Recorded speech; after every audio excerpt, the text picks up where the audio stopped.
Good morning.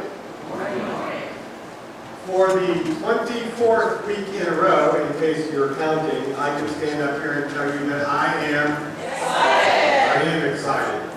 Sometimes that looks like this. Other times it looks like this. But regardless, I'm excited. The reason I can say that is because since the first of the year, I have made a concerted effort. I've made a decision that every morning when I get out of bed, I'm going to find something to be excited about that day. Now, I got to tell you, at first, it was kind of hard because I was looking for these great, big, life-changing things to get excited about. Guess what? Those don't happen every day. But if we can shift from that and get excited about the little things that do happen every day, then we can be excited about life and about Jesus. I've also found that the more time I spend looking for something to be excited about, the less time I have to be depressed or discouraged, because I'm busy being excited. And for me, that revelation in itself has been exciting. And I know it's been week after week after week, and I just don't want you to think that I'm just playing at being excited. I am truly excited about the things that are happening here at Walnut Hills Church of Christ, about the things that God's doing in our world and in our communities. We see all the things that are drawing people away from God. We need to be focused on what God is doing and not what man is doing. When we're focused on what God is doing, we'll be much more excited. So what I want to do is challenge you to try this. Try looking every day for something to be excited about. And I really believe, because I found it to be true, even on seemingly uneventful days, you'll find something to be excited about, something small. I got to tell you, one of the things that I really love, and I'm going to pick on Emily for a minute, is she posts these little things, and so does Mindy, about little things that the baby laughed. That's amazing. These are the things to get excited about in your life. The little things that were different today than they were yesterday. Or that you're looking forward to tomorrow. So nothing I've said so far has anything to do with the message for today. Or does it? We'll see as we go along. You can decide. If you were here last week, you know, and for those of you who weren't, I'll tell you that we are currently in a short 4-week series titled Fighting the Battle.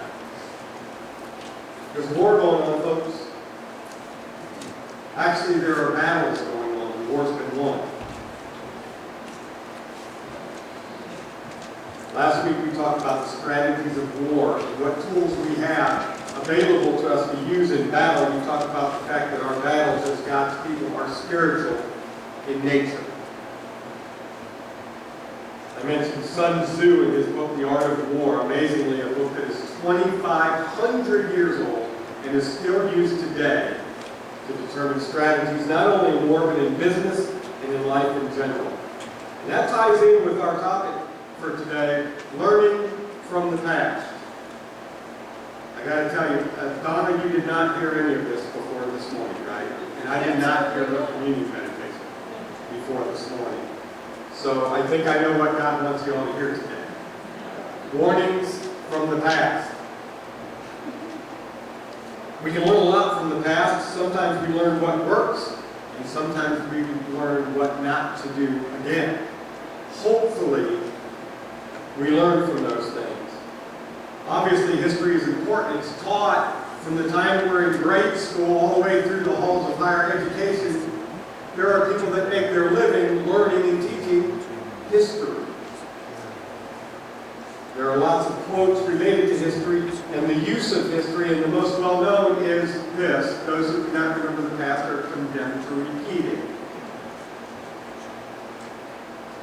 That quote has been repeated and paraphrased so often over time that if you do a quote search on the internet, you'll find it attributed to as many as a dozen different people. So we don't know if this Mr. Santillana is the guy who said it originally or not. We most often hear it like this: those who don't learn from the past are destined to repeat it.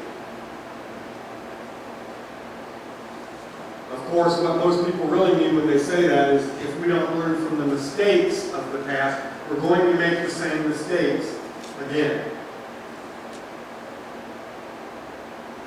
There have been a number of times when I've been working on a sermon for Sunday morning and it's felt more like a history lesson than a practical, applicable sermon on Christian life in the gospel of Jesus. But then I stop and I think, how will we know what the gospel of Jesus is and how Christians are supposed to live if we don't know the history, if we don't know what's gone on before us?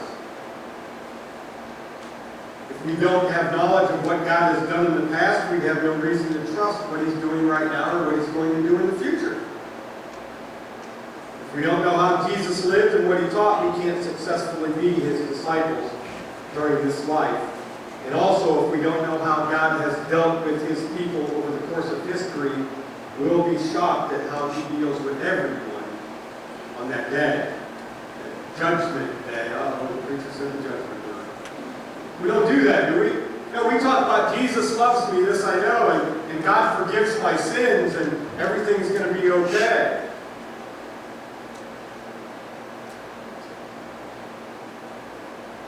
God's grace and the love of Jesus. And while that love is at the core of God's relationship with us, and love is the foundation on which the gospel of Jesus stands, there's also a call to obedience that is a huge part of God's story and our part in God's story.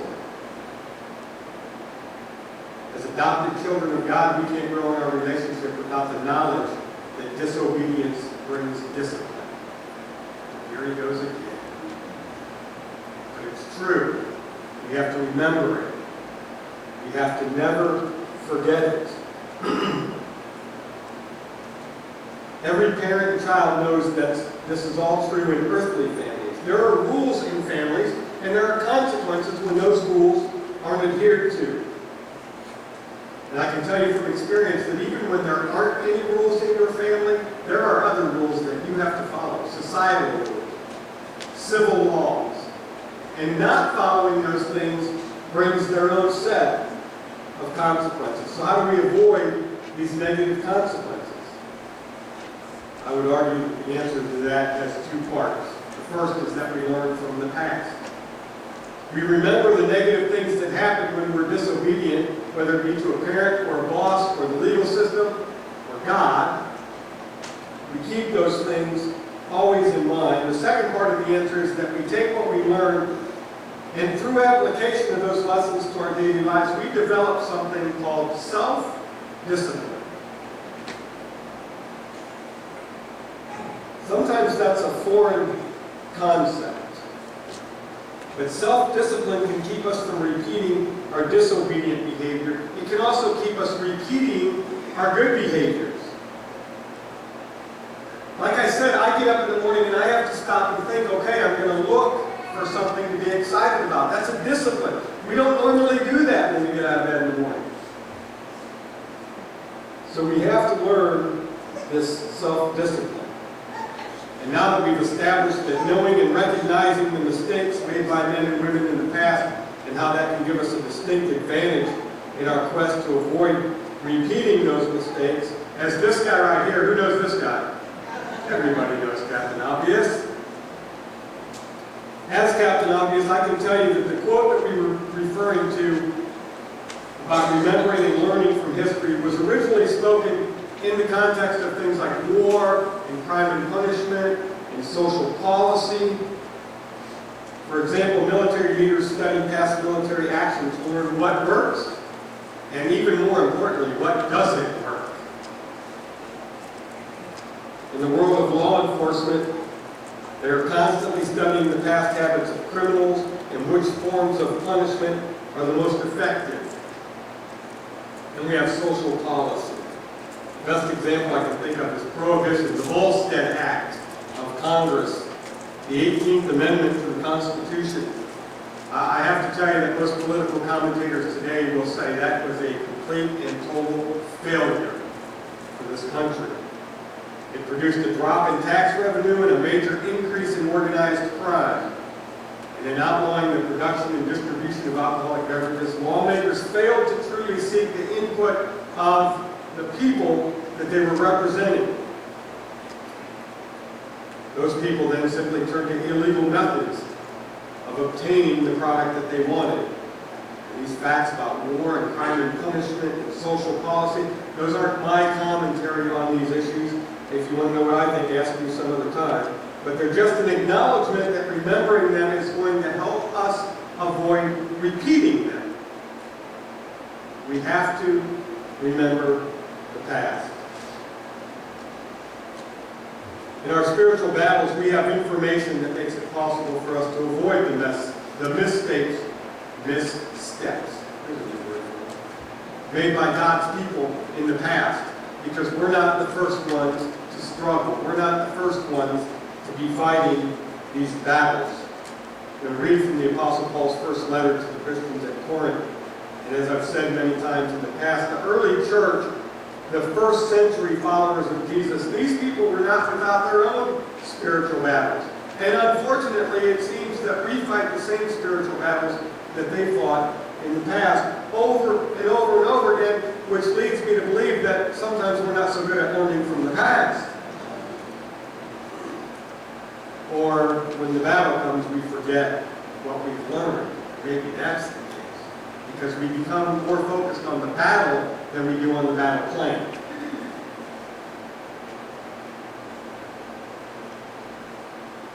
We're going to see in chapters 9 and 10 of 1 Corinthians that not only were they facing issues in their attempt to follow Jesus, they were facing issues that their ancestors before them, the people of God, the nation of Israel, had faced over and over again through generations. If you'd like to read along in your Bible, we're going to start at 1 Corinthians chapter 9 and verse 25. You can also follow along on the screen or on your app or however you do that.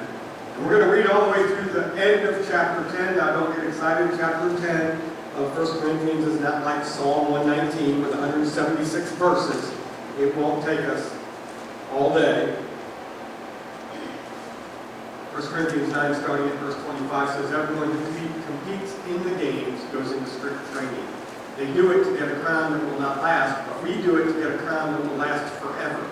Therefore, I do not run like someone running aimlessly. I do not fight like a boxer, beating the air. No, I strike a blow to my body and make it my slave, so that after I have preached to others, I myself will not be disqualified for the prize.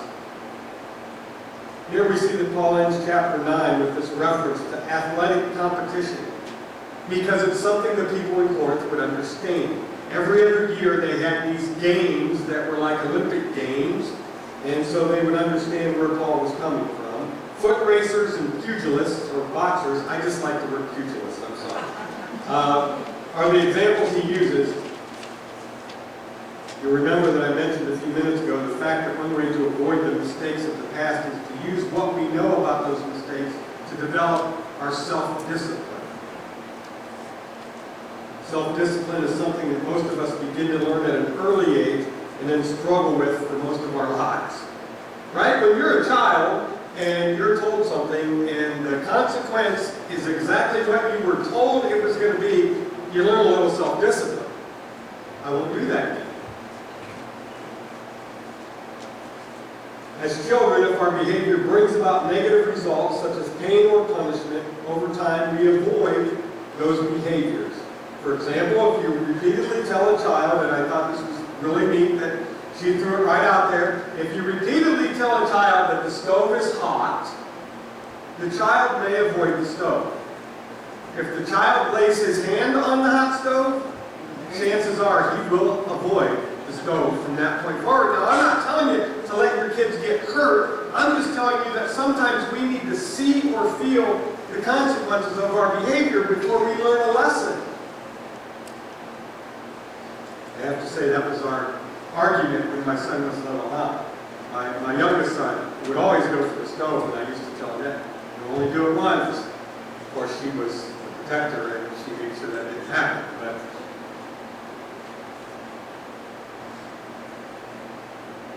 then we get older, and we either forget what we've learned or we get involved in things, and we have no self-discipline whatsoever.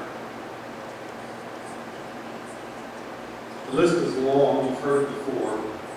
Things like drug abuse, excessive alcohol use, anger issues, poor use of financial resources, ignoring your health or your nutritional issues, pornography.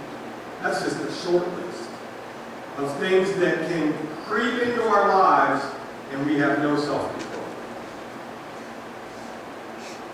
We say things like, I just can't stop. Or I'm going to do better. How about this one? God understands. I'm just human after all. We use those excuses, or my personal favorite, I can stop anytime I want. Really? But society tells us that it's true. All you have to do is call the number on your television screen and you can get help in overcoming any negative behavior. That's great.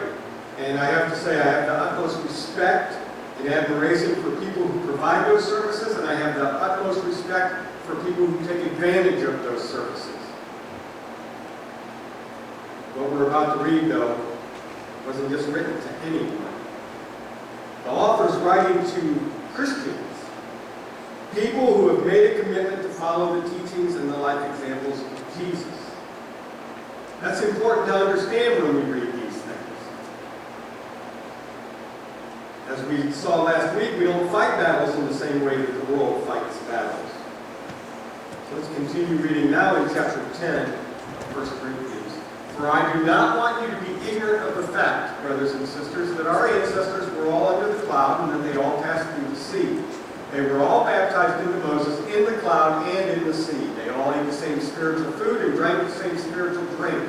For they drank from the spiritual rock that accompanied them, and that rock was Christ. If we go from that sounds really good, huh? Then we get to verse 5. Nevertheless, God was not pleased with most of them. Their bodies were scattered in the wilderness.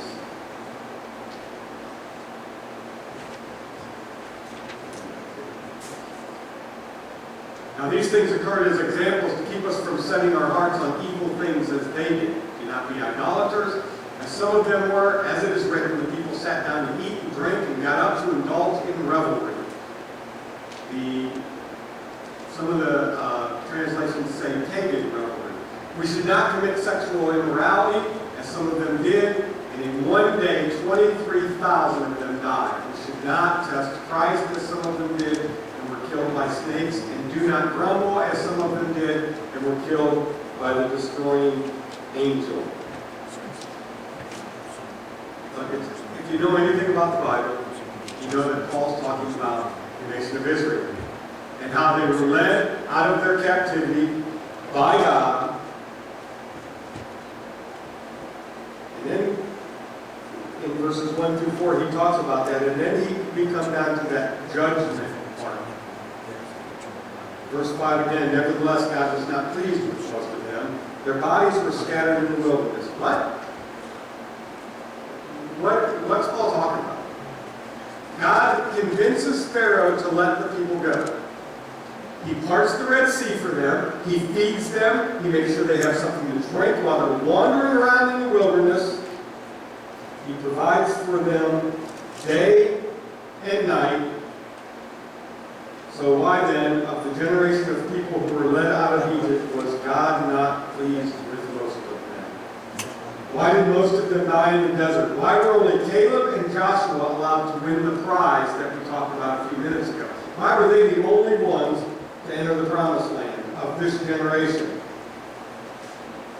These verses that are on your screen right now provide a look into what happened, a peek at this history that's so filled with lessons. Verse 6 even says, these things occurred as examples to keep us from setting our hearts on evil things as they did. Learn from the past. Don't do what they did.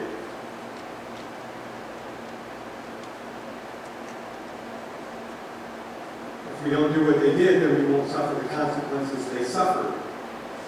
And Paul gives us another list, just kind of like the list I gave you. Idolaters, pagan revelry, partying until all self-discipline is gone, sexual immorality, challenging God to see just how far we can stray. I think that's what the people did in the desert, in the wilderness. Let's see how far we can go. And then there's that last one in verse 10. Don't you think it's funny that Paul writes these letters and he puts out these big lists, and there's always one in there that we go, wait, that doesn't belong. I'm out. I mean, I can't grumble. Everybody grumbles.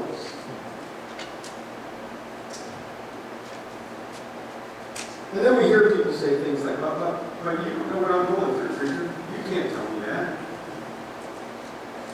You don't know what they did to me or what they said about me or how they hurt me. If you went through what I went through, you'd grumble too. You might be thinking that, looking up here at me, I don't know. And you know what? You might be right. If I was going through what you might be going through or what you've been through, I might grumble too. That doesn't make it right. Paul wouldn't write it down if it wasn't important, right? People wouldn't be killed by the destroying angel in the Old Testament. It wasn't right. The point is that because of all God did for the Hebrew people, and I'll throw in because of all God has done for you, you've really got nothing to grumble about. And they had nothing to grumble about. They had food, they had a leader, they had water, they had God's protection in the wilderness. Yet they grumbled, we should have stayed in Egypt and died.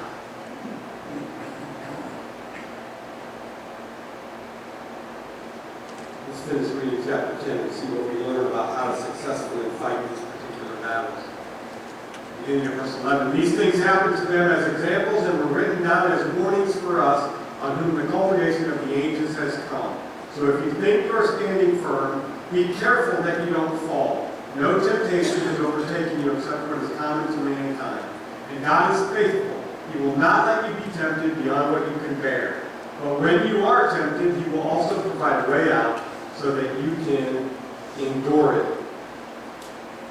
Again, Paul tells the reader that these things happened. They're part of history. And here's the great part. They were written down so we would know what not to do. Not only did God have these examples take place, but He recorded them for us. And yet, there are times when we don't seem to learn from them. The first thing we are to learn is not to be so full of ourselves that we think we can't stumble in our Christian life. We have to be aware of history so that we don't fall into the same behavior. And then finally, we have verse 13.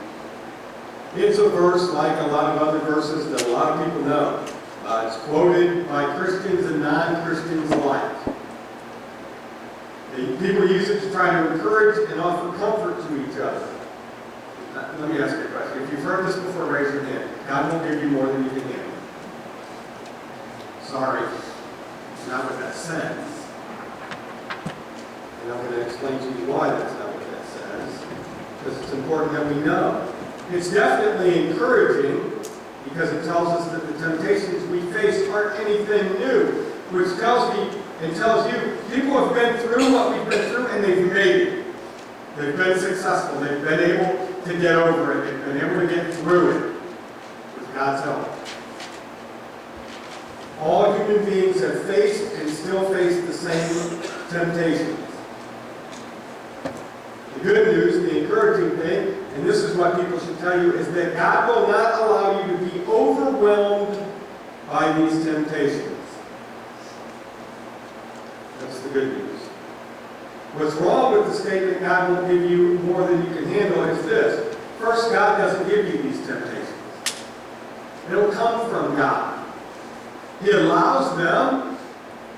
I'm convinced it's so we can grow, so we can learn to resist them. The devil uses these natural temptations to try to get us to sin. Secondly, I'm convinced that God will allow a lot of things that you can't handle on your own. Here's why. If you can handle everything on your own, you don't need God. We don't fight under our own power, church. If we did, we would lose miserably and constantly.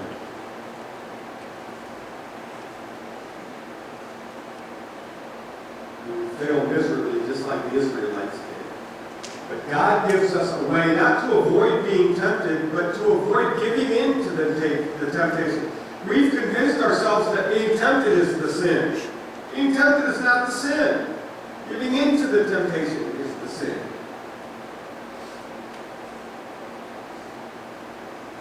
What that way is to avoid temptation has been debated since the first century. Some say it's Jesus. Some say it's the Holy Spirit, the guide, the counselor. Still others say it's the knowledge of the past and the lessons we learned from what's been written down as a warning for us. I would say it's all of those things. In combination, it's been given to us by God. But you know what? None of it matters if we fail to learn from the past. None of it's going to make any difference. That's true in our spiritual battles, and it's also true if you're still fighting the battles of this life.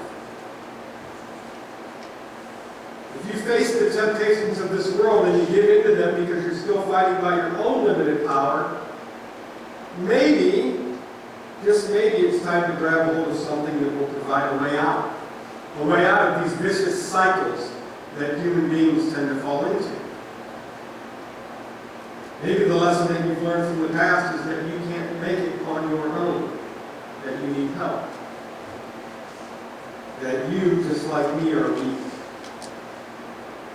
If that's the case, don't be embarrassed by it. Don't be disappointed by it. Learn from it. Do something about it. Try to approach. Here's one that sounds completely crazy, but I can tell you from personal experience it works. If you want to win the battle, surrender. Sounds crazy, right? It's not what the world teaches. I guarantee you it's not in the art of war. Surrender control of your life to God through His Son Jesus.